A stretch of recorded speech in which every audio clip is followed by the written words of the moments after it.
Le respect des droits légitimes des communautés est une préoccupation qui tient à cœur à une coalition d'organisations de la société civile réunies au sein de la Convergence globale des luttes pour la terre et l'eau en Afrique de l'Ouest.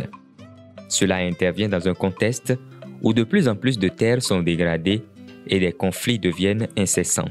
Au sud ici, le principal problème rencontré par les populations, surtout les jeunes et les femmes, c'est l'accès à la terre. Vous savez qu'il y a beaucoup de jeunes qui veulent bien s'investir dans l'agriculture, mais le premier problème auquel ils sont confrontés, c'est la disponibilité de terre. Sous l'effet de la pression démographique, ce que nous sommes en train de constater, un élan d'occupation des zones autrefois interdites.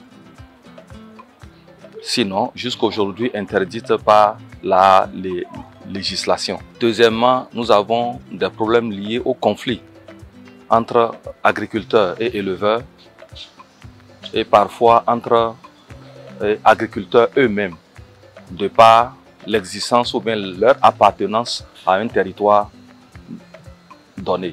C'est une question d'intimidation. On voit que ces communautés ne sont pas informées, ils ne connaissent pas leurs droits. Donc, en tant qu'acteur de la société civile, il faut démarrer une action en amont et en aval. Navré de voir le problème s'intensifier, l'idée de co-développer une stratégie de plaidoyer politique a été pensée pour la mise en œuvre de la décision de la CNULCD sur la dégradation des terres avec les OSC du Bénin pour la COP16, y compris les besoins et les processus de renforcement des capacités et les mécanismes de co-apprentissage. Soutenu par FION International et TMG, ce processus a donné lieu à la tenue de plusieurs ateliers pour aboutir à un résultat final. Cet atelier a un processus. C'est-à-dire qu'il est la suite de 2 autres ateliers que nous avions organisés. Le premier où nous avons discuté des problèmes fonciers que nous avons dans ce pays. Nous avons discuté des causes de ces problèmes. Nous avons pris des études de cas, des recherches que nous avons faites au nord du Bénin et confronté ça avec d'autres études qui sont venues de différentes régions du Bénin. Dans le même but de co-développer la stratégie de plaidoyer, une enquête a été menée auprès des communautés pour comprendre la situation telle que vécue par elles. Les résultats sont exposés à ce 3e atelier dont l'objectif est de définir la feuille de route pour faire le plaidoyer. Nous avons eu à faire des recherches dans le cadre du respect des droits légitimes des producteurs qui vivent dans la forêt de Kabane. On a constaté sur le terrain qu'il y a beaucoup de non-dits, beaucoup d'incompréhension.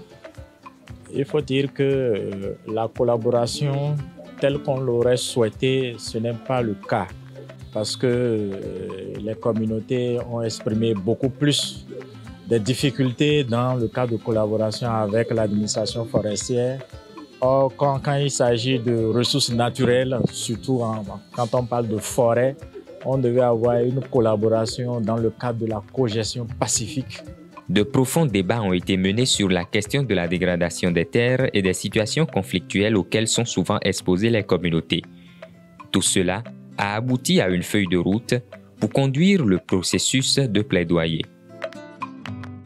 Nous avons élaboré des pistes pour un plaidoyer participatif, mais il y avait aussi cette composante institutionnelle qui manquait et nous avons organisé un autre atelier qui nous a permis de discuter de cette composante institutionnelle et de voir comment les différents textes et législations que le pays a opté peuvent soutenir ce plaidoyer participatif, quels sont les biais, quels sont les avantages, quelles sont les opportunités qu'on peut saisir.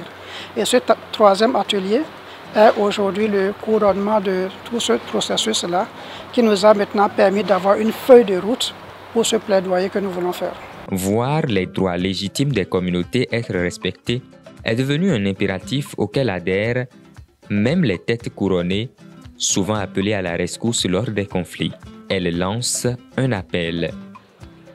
Il est temps Et c'est le moment plus que jamais de pouvoir reconnaître en quelque sorte aux populations leurs droits légitimes sur le foncier. C'est plus que jamais le lieu de rencontrer, de discuter et de mettre sur tapis les divers problèmes en la matière pour que cela soit réglé dans la médiation.